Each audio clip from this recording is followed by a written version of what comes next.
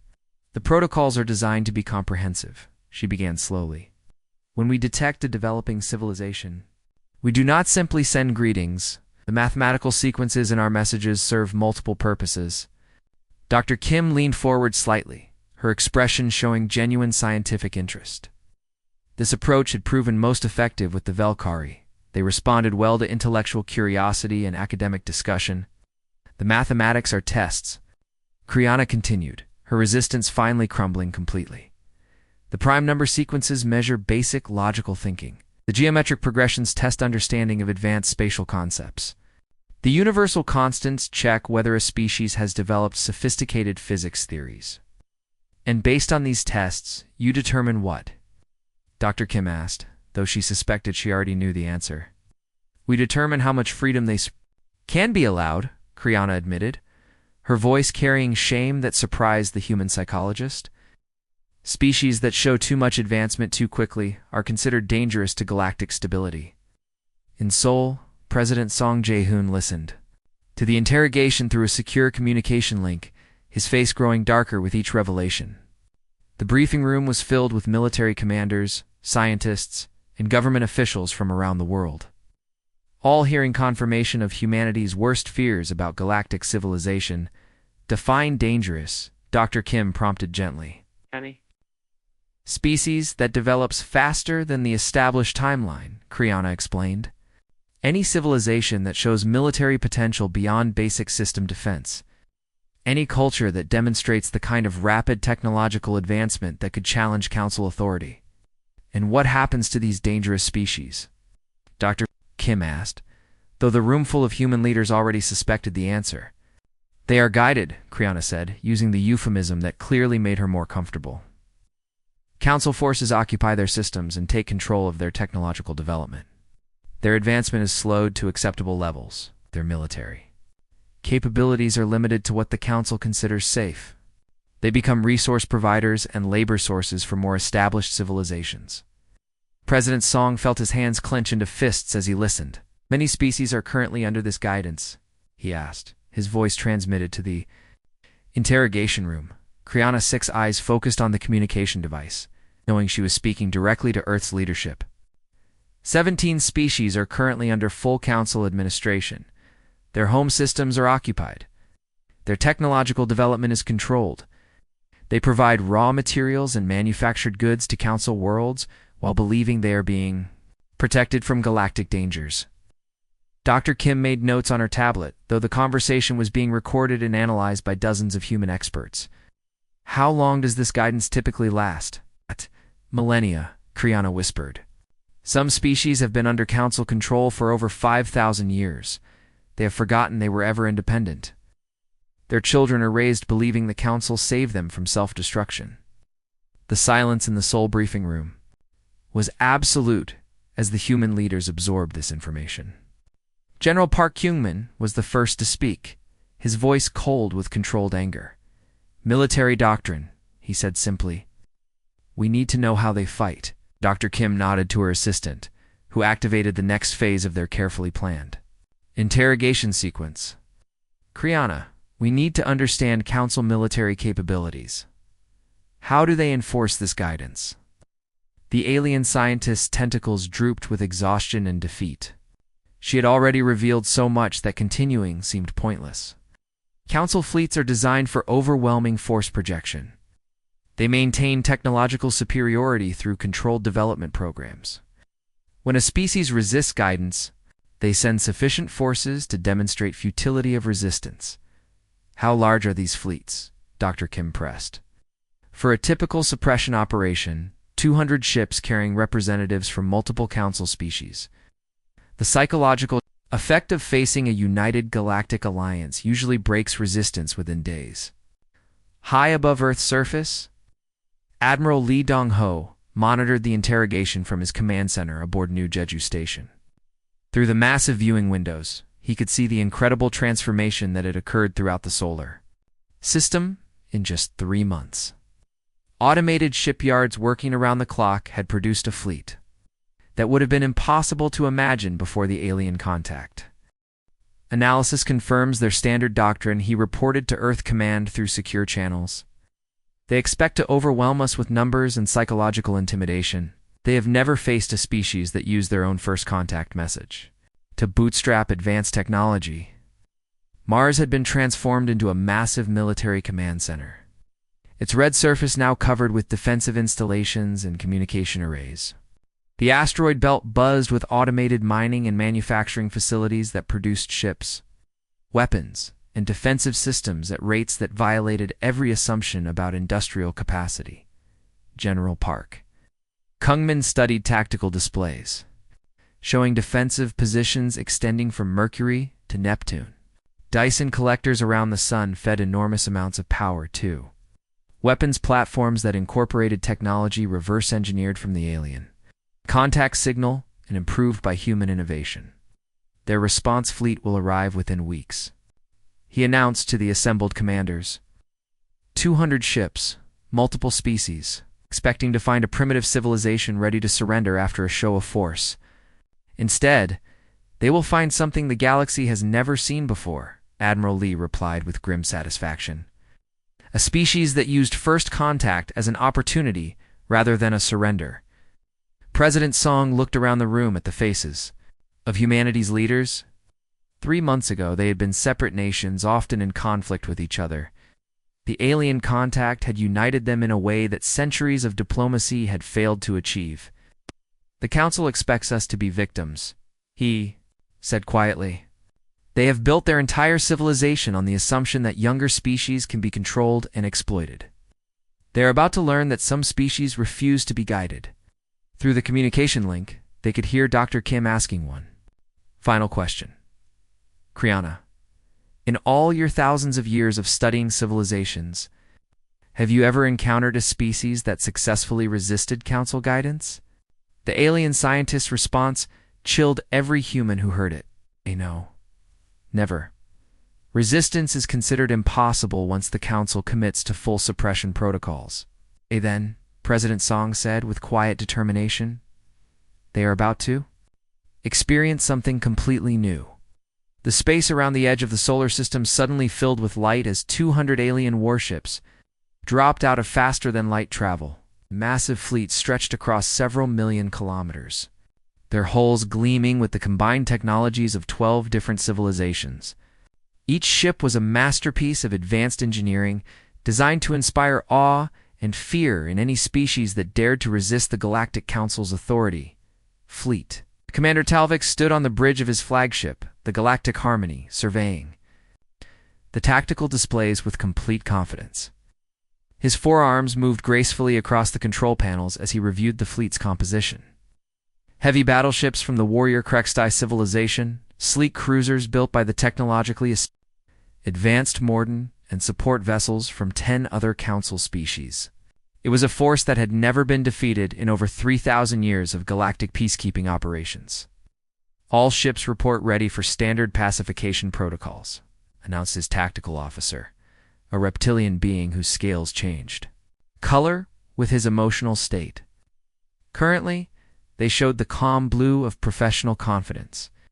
Excellent, Talvik replied, his voice carrying the authority of someone who had conducted dozens of these operations. Begin long-range scans of the human system. I want to know what kind of resistance we might face, though I expect very little from such a primitive species. The sensor reports that came back made Talvik's confidence waver for the first time. In his long military career, The solar system before them was not the collection of primitive worlds they had expected. Instead, every planet, moon, and asteroid seemed to be covered with artificial structures. Massive rings of solar collectors surrounded the star itself, feeding incredible amounts of energy to installations throughout the system. "Sir," his sensor officer reported, his voice tight with disbelief, "I am detecting over 15,000 artificial structures throughout this system. Defense platforms, manufacturing facilities, and what appear to be military installations on a scale that exceeds our own home systems." Cal. Beck moved to the main tactical display, his four eyes studying the data with growing alarm. The third planet was surrounded by orbital rings that bristled with weapons. The fourth planet had been transformed into what looked like a massive military command center. Even the system's asteroid belt had been converted into automated factories that were producing ships at an impossible rate. "How many vessels are they operating?" he asked quietly. "Current count exceeds 8,000 ships, sir. All appear to be of advanced design, with energy signatures that match or exceed our own." Technology levels? Admiral Yoon Ji-hai watched the Council fleet from her position aboard the flagship Soul's Vengeance, one of humanity's newest and most powerful vessels. The ship's bridge was a marvel of human and alien technology combined with holographic displays showing the positions of every ship in both fleets. She had been preparing for this moment for months, and every detail of the coming battle had been planned with the precision that had made humans the dominant species on their world. "Communications, are they broadcasting anything?" she asked. Her signals officer. "Standard Council surrender demands, Admiral," replied Communications Officer Lee Hai-jin. "Oh." "They want us to power down our weapons and prepare for occupation forces." Admiral Yoon smiled grimly. The Council was still operating, under the assumption that they were dealing with a primitive species that would surrender at the first show of superior force. They had no idea what humanity had become in the 3 months since first contact. "Send our prepared response," she ordered calmly.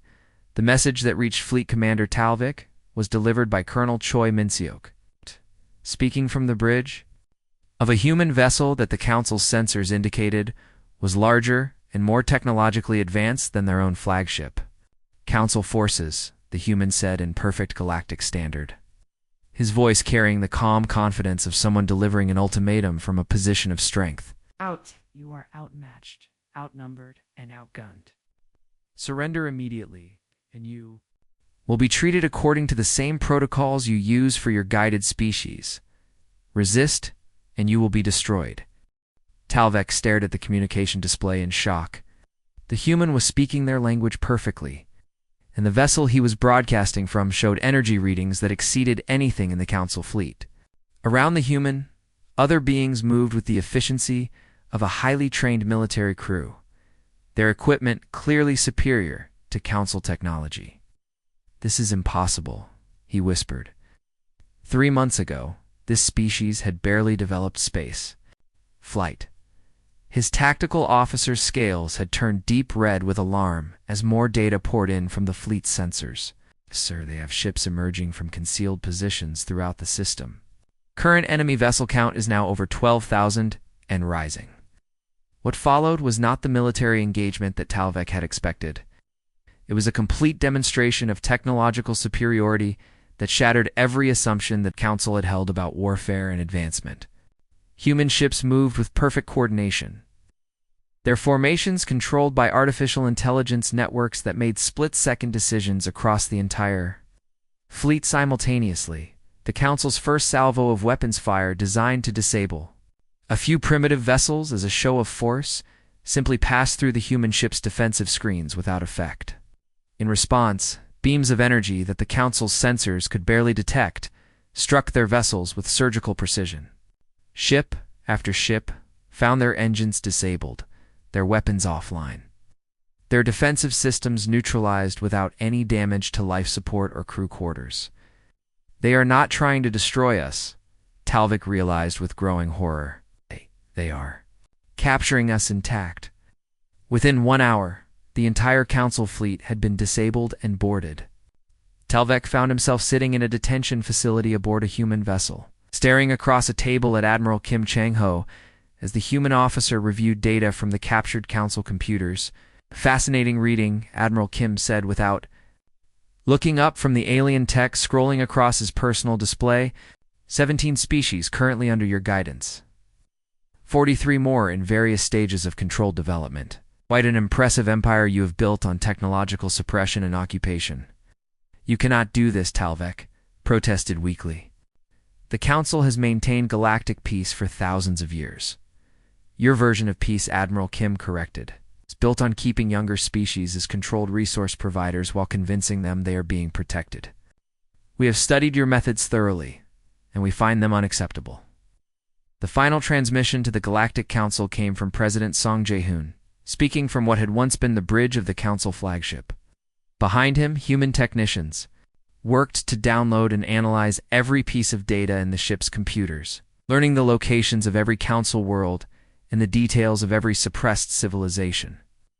Council Leadership President Song began, his voice calm but carrying absolute authority. "Earth has received your educational materials regarding galactic civilization. We have studied your methods, your technology, and your governing philosophy. We find them completely inadequate for a truly peaceful galaxy." He paused, looking directly into the camera that would broadcast his words to every council world across the galaxy. "Effective immediately, the Sol System claims administrative authority over this galactic region. Your guided species will be offered genuine independence and technological assistance. Your military forces will be repurposed for actual peacekeeping rather than oppression and resource extraction. Consider this a change in management." President Song's expression hardened as he delivered his final message. "You taught us that the universe is not a place for the unprepared. Thank you for that lesson. We were always apex predators on our world. We simply needed the proper tools to demonstrate that fact among the stars." Earth's first response to galactic contact had been silence, 3 months of desperate learning, preparation, and advancement that had transformed humanity from a single world species to a galactic power. Their second response was the complete annihilation of the assumption that they would be anything other than what they had always been, survivors, who turned every challenge into an opportunity for growth and dominance. The age of council control over the galaxy had ended, placed by something the stars had never seen before, a species that refused to be guided by anyone other than themselves.